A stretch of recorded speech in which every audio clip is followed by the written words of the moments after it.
الحمد لله رب العالمين، الصلاة والسلام على سيد الأنبياء والمرسلين وعلى آله وأصحابه وأهل بيته أجمعين.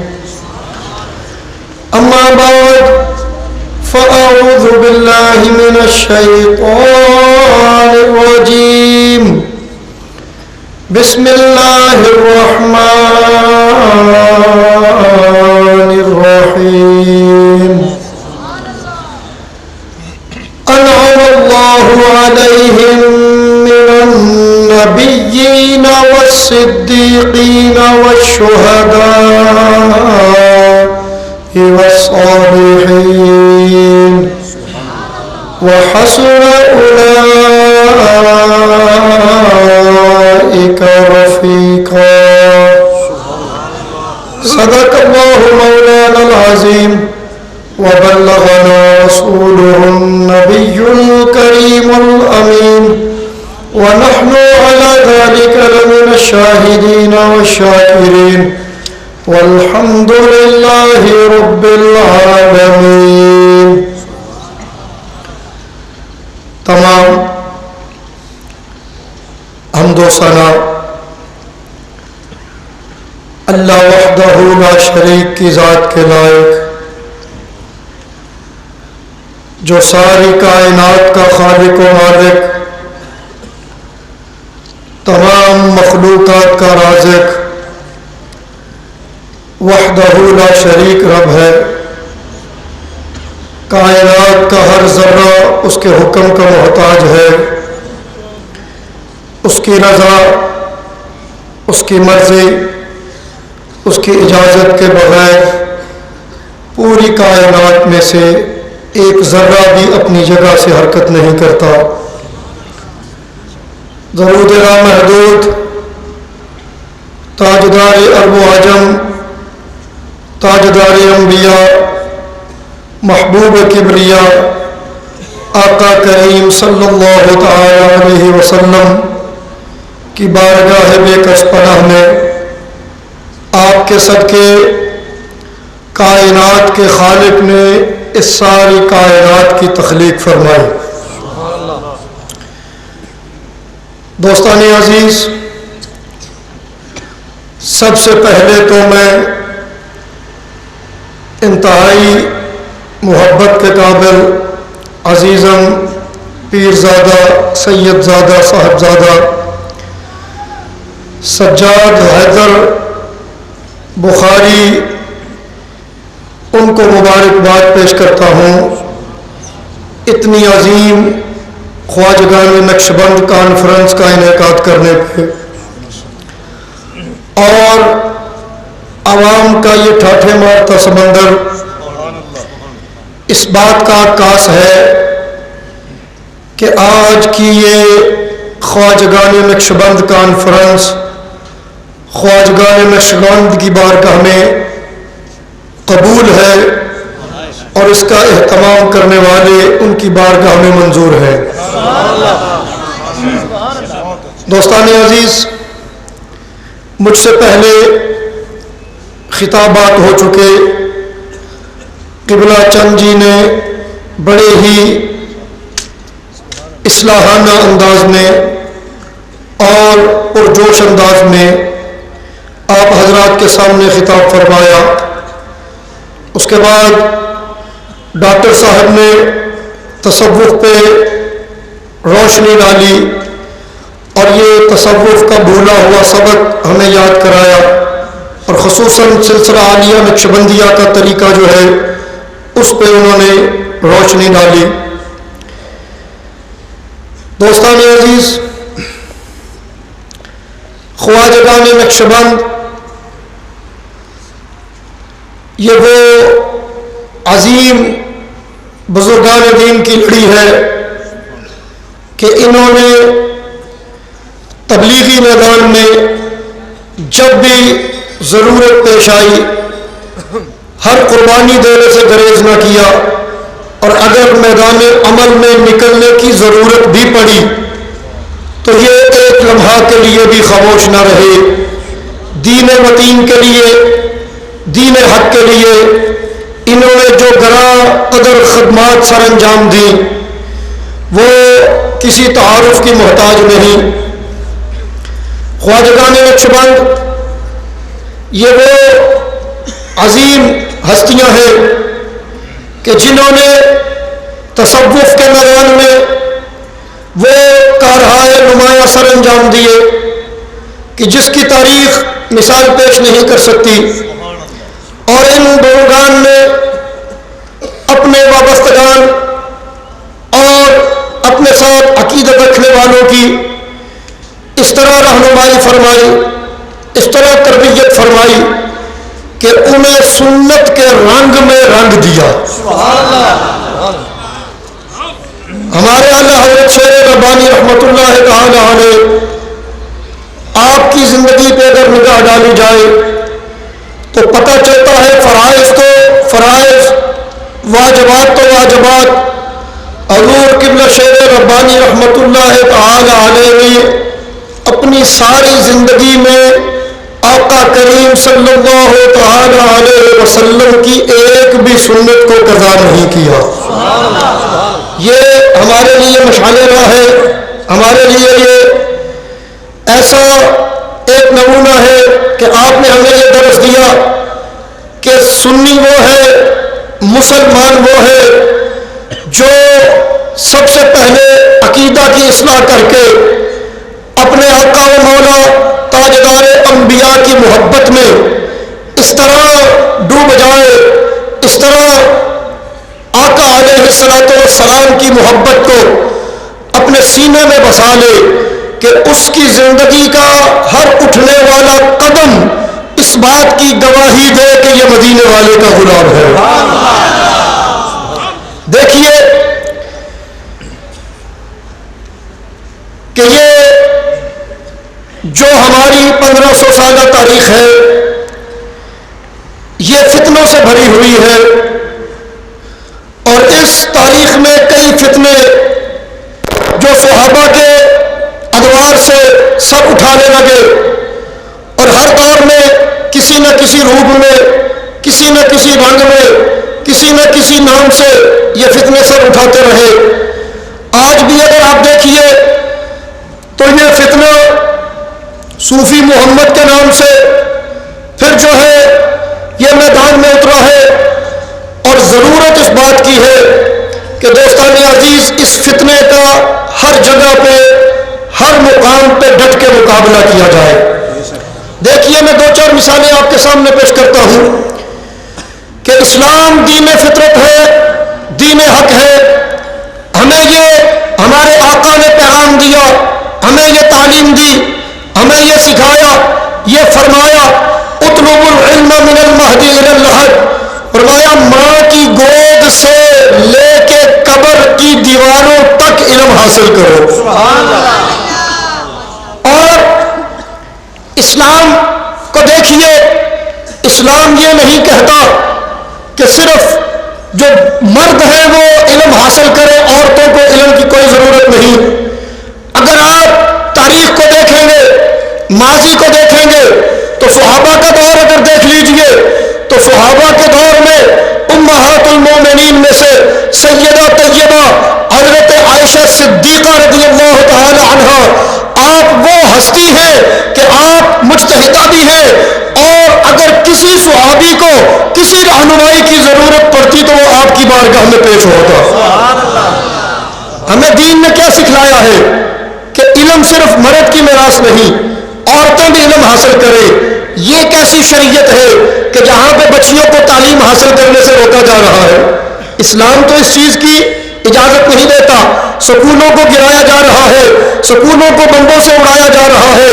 اسلام تو علم حاصل کرنے کا درس دیتا ہے، یہ درس گاہوں کو تباہ کرنے کو اسلام کہہ رہے ہیں۔ یہ کیسا دین ہے، یہ کیسی شریعت ہے؟ دوسری مثال دیکھیے کہ میرے آقا آپ جب مکہ المکرمہ کی سرزمین پہ چلوا کر تھے تو آپ کی سب سے زیادہ جو مخالفت کی وہ ابو جہل تھا، جسے ابو جہل کے نام سے یاد کیا جاتا ہے. نام تو اس کا عمر تھا مگر اس کو ابو جہل کے نام سے یاد کیا جاتا ہے. آپ اس نام سے سارے متعارف ہیں. میرے آقا کو تکالیف دینے میں، میرے آقا کو اذیتیں دینے میں، اور اس نے کوئی کسر نہ چھوڑی. میرے آقا صبر سے، استقامت سے مقابلہ کرتے رہے. صحابہ کرام اس کافر کے ظلم کا نشانہ بنے اور اس نے ظلم کے پہاڑ توڑے صحابہ کرام پہ. مگر جب غزوہ بدر جس میں حق و باطل کا جوڑ پڑا اور کفار مکہ مسلمانوں کو ختم کرنے کی نیت سے جب مکہ سے نکلے، میرے آقا کے جانثار غلام انہوں نے ڈٹ کے بدر کے مقام پہ ان کا مقابلہ کیا. 70 کے قریب کافر جہنم واصل ہوئے. عرب کی تاریخ پڑھ کے دیکھ لیجئے، عرب جو ہے یہ جنگیں کرنے میں مشہور تھے. چھوٹی چھوٹی باتوں پہ لڑنا ان کی فطرت تھی. چھوٹی چھوٹی باتوں پہ جو لڑائیاں شروع ہوتی مہینوں سالوں تک وہ جاری رہتی اور آپس کی دشمنیاں ان کی بڑے عروج پہ پہنچتی. اور ان میں یہ بھی رواج تھا کہ اگر یہ دشمن سے جنگ کرتے اور دشمن جو پسپا ہوتا بھاگتا، اس کے جو لوگ اس جنگ میں مارے جاتے ان کی لاشوں کی بے حرمتی کی جاتی، جسے مسئلہ کہا جاتا تھا. ان کے ہونٹ کاٹ دیے جاتے، ناک کاٹ دیا جاتا، کان کاٹ دیے جاتے، شکلیں بگاڑ دی جاتی، لاشوں کو مسخ کیا جاتا. غزوہ بدر کی میں بات کر رہا ہوں جب 72 کے قریب کافر جو غزوہ بدر میں جہنم حاصل ہوئے، مقتول بنے، میرے آقا نے صحابہ کو بلایا، فرمایا کہ میں رحمت للعالمین بن کے آیا ہوں اور اسلام اس بات کی اجازت نہیں دیتا کہ لاشوں کی بے حرمتی کی جائے.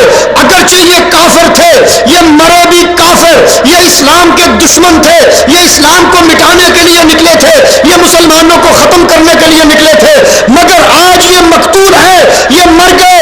ان کا مسئلہ نہیں کرنا، ان کی لاشوں کو نہیں بگاڑنا، ان کے ساتھ کوئی ایسا سلوک نہیں کرنا جو عرب والے کرتے ہیں. ہاں اس طرح کرو کہ ان کی لاشوں کو اس کنویں کے اندر ڈال کے اوپر مٹی ڈال دو. کیوں؟ مسلمان لاشوں کی بے حرمتی نہیں کرتا.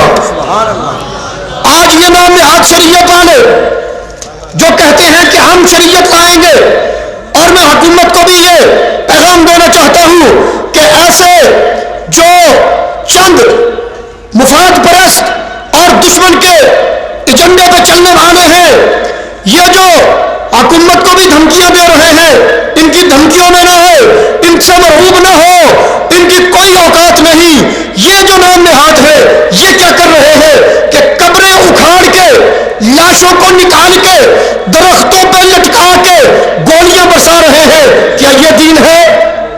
میں آپ سے پوچھتا ہوں، کیا یہ دین ہے؟ یہ اسلام ہے؟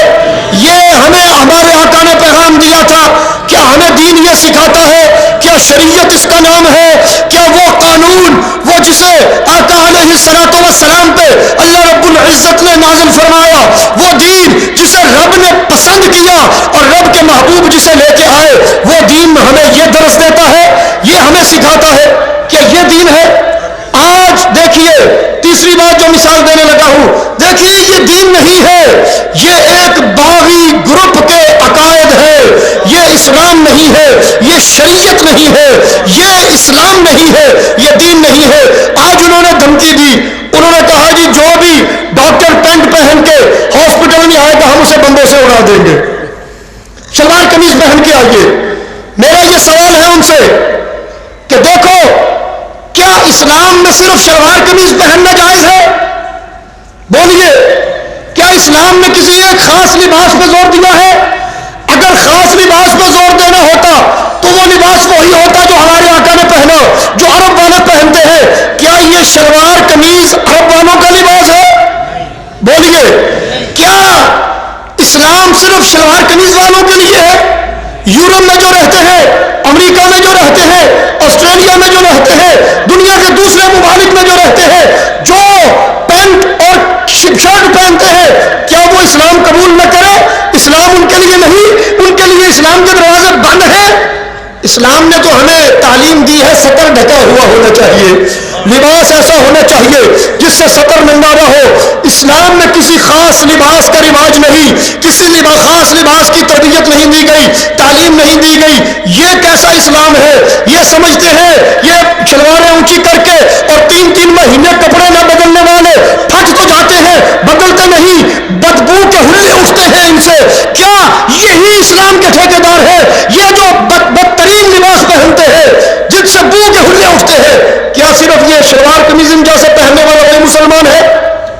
کیسے اسلام کی یہ تبلیغ کر رہے ہیں؟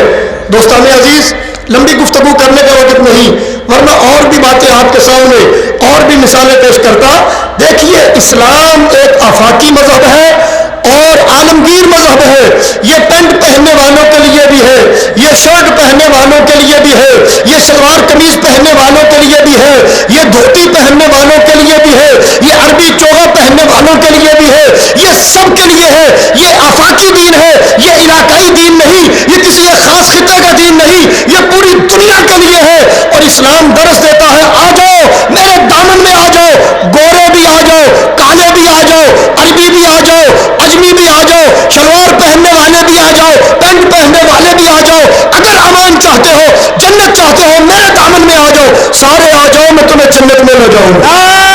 تکبیر، رسالت، حاضری، آستانہ عالیہ شرک و شریف۔ دوستان عزیز، جس طرح اکبر نے اپنا خود ساختہ دین جب پیش کیا تو وہ وقت تھا کہ خاموش نہ بیٹھا جائے، حجروں سے نکلا جائے اور خانقاہوں سے نکلا جائے اور نکل کے دین حق کی صحیح ترجمانی کی جائے، اور یہ پیغام جو رسول اللہ صلی اللہ تعالی علیہ وسلم نے ہمیں عطا کیا اسے عوام تک پہنچایا جائے، لوگوں تک پہنچایا جائے، خاص و عام تک پہنچایا جائے۔ اور یہ فریضہ حضور ہمارے سلسلے کے عظیم روحانی پیشوا حضور مجدد الفسانی رحمت اللہ تعالی علیہ نے سر انجام دیا۔ آج بھی ایسے ہی فتنے سر اٹھا رہے ہیں۔ آج بیٹھنے کا دور نہیں، میدان عمل میں نکلنے کا دور ہے۔ میں آپ لوگوں کو جو سب سے پہلے آپ کو یہ بات کہنا چاہتا ہوں کہ آپ جتنے بھی آج کی اس مجلس میں آئے، خواجگان نقشبند کی اس عظیم کانفرنس میں آئے، آپ جس میدان سے بھی وابستہ ہے، اگر کوئی مقرر ہے، مسجد کا امام ہے، تو وہ اپنی مسجد میں جا کے، اپنے حلقے میں جا کے ان نام نہاد اسلام کا نام لینے والوں کو، ان دشمن کے ایجنڈوں کو، ان یہود و نصارہ کے ایجنڈوں کو بے نقاب کرے اور ان کی یہ باتیں جو اسلام کے بالکل خلاف ہیں ان کو اجاگر کیا جائے۔ اگر کوئی خاندان کا سربراہ ہے وہ اپنے خاندان والوں کو جا کے بتائے، اگر کوئی محلے کی کمیٹی کا انچارج ہے وہ محلے کی کمیٹی کو جا کے بتائے، اگر کوئی علاقے کا کونسلر ہے وہ علاقے کے جا کے اپنے ووٹوں کو جا کے بتائے، ووٹروں کو جا کے بتائے۔ جہاں پہ بھی کوئی ہے جا کے ان نام نہاد اسلام کا نام لینے والوں کو بے نقاب کرو۔ آج عمل کے میدان میں نکلنے کا دور ہے۔ اگر آج ہم خاموش ہو کے بیٹھے رہے تو دنیا کو یہی پیغام ملے گا کہ دین اسی کا نام ہے، اسلام اسی کا نام ہے، کہ یہ تشدد کرتے ہیں، یہ بے حق لوگوں کو مارتے ہیں، یہ تو اسلام کو بدنام کر رہے ہیں، پوری دنیا میں اسلام کو بدنام کر رہے ہیں، یہ یہودیوں کے ایجنڈے پہ چل رہے ہیں، خدا کی قسم ان کو پیسہ موساد دے رہی ہے، یہ ان کے ٹکڑوں پہ پلنے والے ہیں، یہ دین کو بدنام کرنے نکلے ہیں، یہ شریعت نافذ کرنے نہیں نکلے۔ شریعت وہی ہے جو آقا علیہ السلام نے ہمیں دی، اور جس کا ہم سنی پچھلے 60 سال سے مطالبہ کر رہے ہیں کہ یہ ملک اسلام کے نام پہ بنا تھا، یہ ملک اس کا موٹو یہ تھا، پاکستان کا مطلب کیا؟ لا الہ الا اللہ محمد الرسول اللہ۔ کیا مانا؟ کہ یہ ملک حاصل بھی اسلام کے نام پہ کیا گیا ہے اور اس میں قوانین بھی اسلامی ہوں گے۔ میں حکمرانوں سے کہتا ہوں کہ اگر وہ اسلام کو نافذ کرنے میں مخلص ہے تو پورے ملک میں اسلام نافذ کرے، نظام مصطفیٰ نافذ کرے، آقا علیہ السلام کی شریعت کو نافذ کرے، ہم ان کا ساتھ دیں گے اور ان کو ہم خراج تحسین پیش کریں گے۔ یہ اسلام علاقائی مذہب نہیں ہے، یہ صرف بغیر والوں کے لیے نہیں ہے، یہ صرف سوادی والوں کے لیے نہیں ہے، ہم بھی مسلمان ہیں اور پاکستان کی 90% آبادی مسلمان ہے۔ اگر اسلام کو نافذ ہی کرنا ہے تو پورے پاکستان میں کرو، تاکہ پتہ چلے کہ تم اسلام نافذ کرنے میں مخلص ہو اور تمہارا اخلاص جو ہے تمہارے عمل سے ثابت ہونا چاہیے۔ تو میں اسی بات پہ اپنی گفتگو کو ختم کرتا ہوں، اور جو پیغام میں نے دیا کہ یہ جو ان کی نام نہاد شریعت ہے اس کو ہر میدان میں بے نقاب کرو، گھر میں جا کے بے نقاب کرو، بچوں کو جا کے ان کا بتاؤ، محلے والوں کو جا کے بتاؤ، مسجد والوں کو جا کے بتاؤ، اپنے شہر والوں کو جا کے بتاؤ، لوگوں میں آگاہی اور شعور پیدا کرو تاکہ دنیا والوں کو پتہ چل جائے کہ سنی آج جاگ گیا ہے، اور جب سنی جاگتا ہے تو پھر اس کے سامنے کوئی طاغوتی قوت ٹھہر نہیں سکتی۔ تکبیر، رسالت،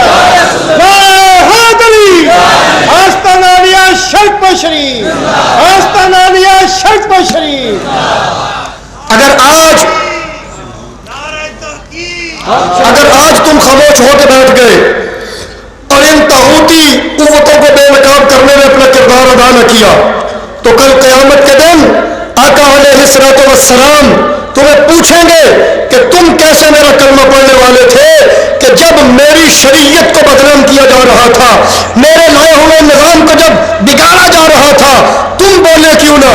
کیونکہ حدیث پاک میں ہے کہ ایمان والا وہ ہے کہ جب کسی برائی کو دیکھے قوت بازو سے روکے، اور پھر میرے آقا نے فرمایا اگر وہ اس کی طاقت نہ رکھتا ہو زبان سے روکے، اور اگر زبان سے بھی نہ روک سکتا ہو دل میں برا جانے۔ یہ ایمان کی سب سے کمزور علامت ہے۔ تو تم تو ابھی بولنے کی قوت رکھتے ہو، تمہارے ابھی بازو بھی سلامت ہے۔ دوستان عزیز، اس فتنے کا مقابلہ کرو، اس کا مقابلہ کرو کہ تو فتنہ ختم ہوگا۔ اگر فتنے کو دیکھ کے آنکھ بند کر لی جائے تو فتنے بڑھتے ہیں، اگر ان کی سرکوبی کی جائے تو فتنے ختم ہوتے ہیں۔ وآخر دعوانا ان الحمد للہ رب العالمین۔